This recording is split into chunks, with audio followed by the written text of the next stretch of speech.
So in 5.7, we're talking about quadratic inequalities, right? So looking at quadratic equations, but now talking about them in terms of their inequalities and kind of how that works. So as we talk about that, I want you to be thinking, how is the equation x squared minus 6x plus 8 less than or equal to 3, how does that and its solutions relate to the solutions for x squared minus 6x plus 8 equals 3? Okay, just changing that little piece changes the problem a lot.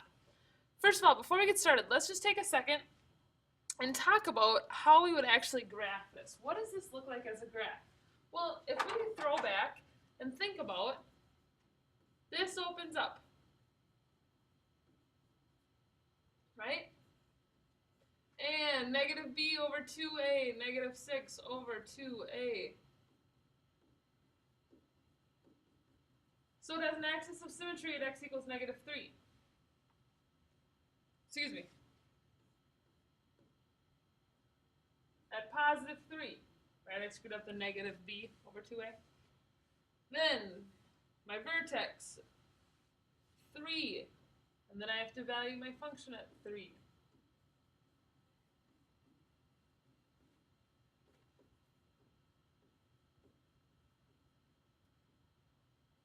Okay, so I'm re-walking through some of that stuff we did way back in 5.2. Getting all this good information so that we know how to draw the graph, right? Well, we said that once we had all this information, drawing the graph was not too bad. D, let's see, is 8. Okay, so we have a graph that opens up with a vertex low. Let's start with our axis of symmetry. Axis of symmetry.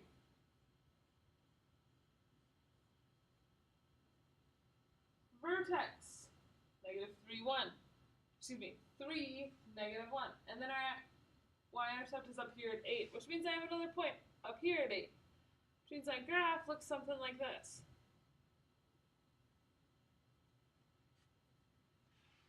Wow.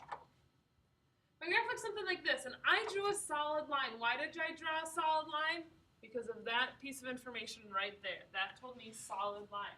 If it wasn't like that, I'd have to use a dashed line, but because this was an equal to, this is solid.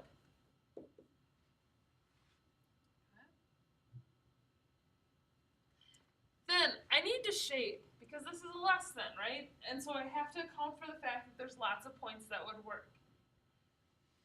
When I read this, it helps me to think y is greater than x squared minus 6x plus 8. The reason it helps me to think that is because that greater than tells me then how to shape. I want all the points where y is bigger. Well, right here, y is definitely not bigger. Right here, y is definitely not bigger. 0, 0, 8. 8 is not less than or equal to 0. If you were to tell me that 8 was less than or equal to 0, I would laugh at you. I need all of these points. So this would be the graph of this quadratic inequality.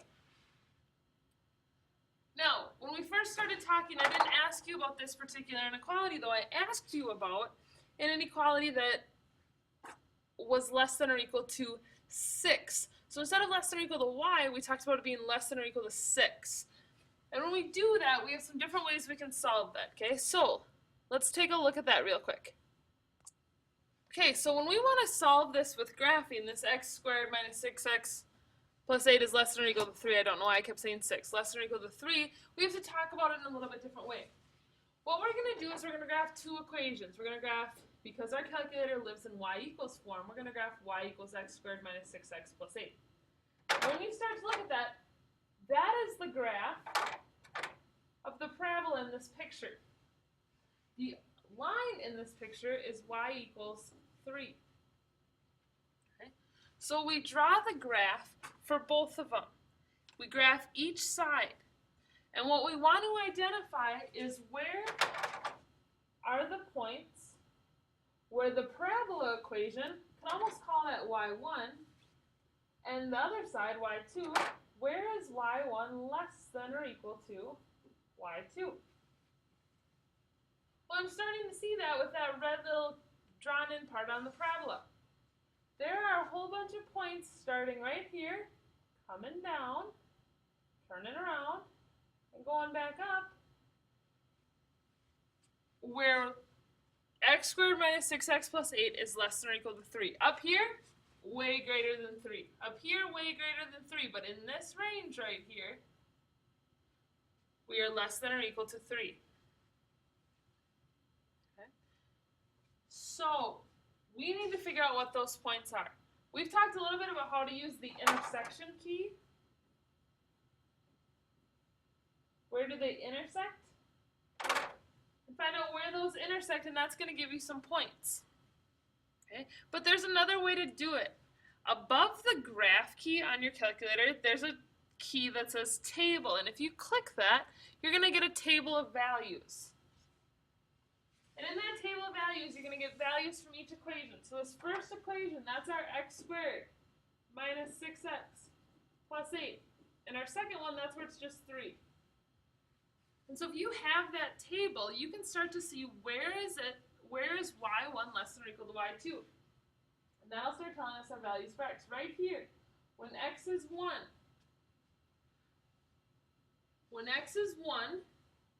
y1 is 3 and y2 is 3, so they're both 3. Down here, when x is 5, they are also both 3. And then right in between here, the values are all less than 3. It goes 3, 0, negative 1, 0, 3. All of those values say that x squared minus 6x plus 8 is less than or equal to 3. So now I'm checking values on a table. That's what I have here.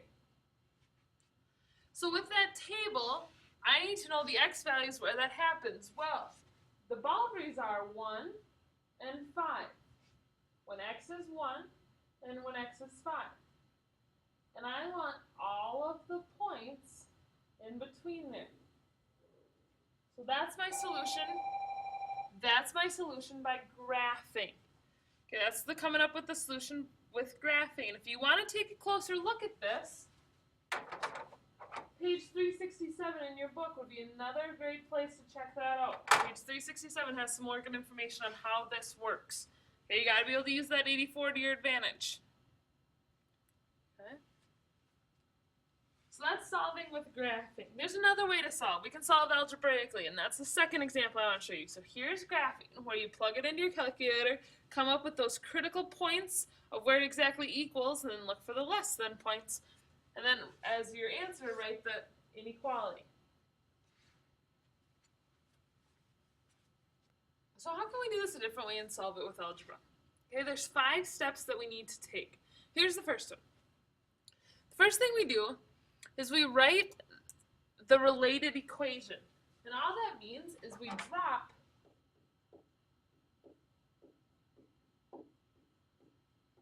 the inequality for an equal sign. Not terribly difficult. We just drop the inequality for the equal sign. Then, we solve the equation for x to find critical values. And when we say critical values, we're talking about the zeros, or the solutions to that equation. So, if I'm going to solve this for x,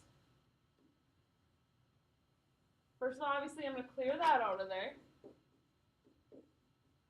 Then I'm sitting here and I got choices. I can graph. That's choice number 1. I can quadratic formula. I can complete the square. Or I can factor it. Now when I see this one, I have nice coefficients, and I can kind of start to see that this one's going to factor nicely, because I know that to make a 5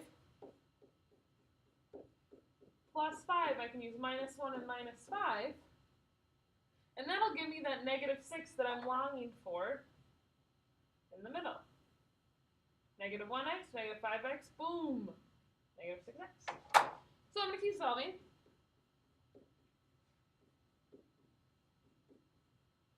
So x equals 1 or x equals 5.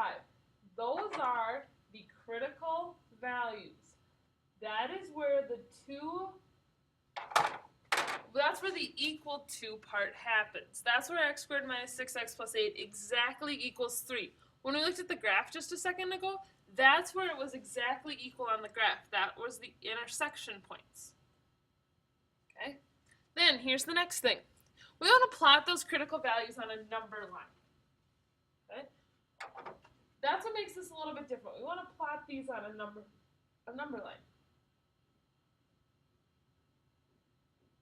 So 0, 1, 2, 3, 4, 5, 6.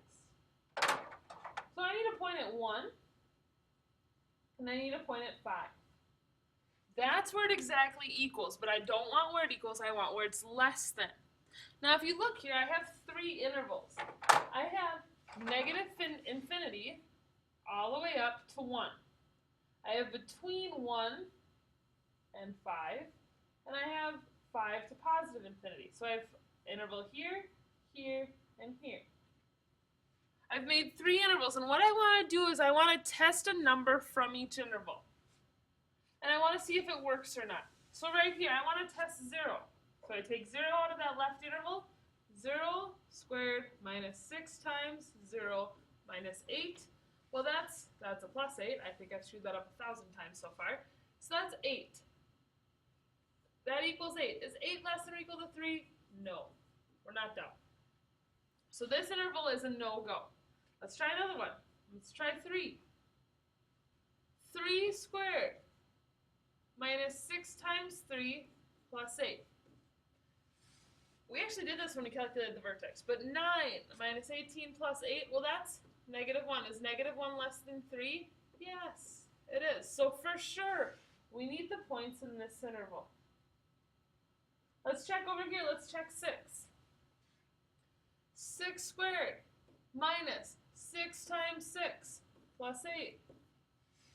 6 squared minus 6 times 6 plus 8, well that's 8. As we've already clarified once, 8 is now less than 3. So now that I've tested each interval, I can see where my solution lives. I need the points from 1 all the way up to 5. Okay? And then I can write the solution as a compound inequality. And what that means is we're doing the same thing as before. This region of this graph is an inequality, or we can write it as an inequality, a set of points. We use those critical numbers, and then here we want x to be between those critical numbers.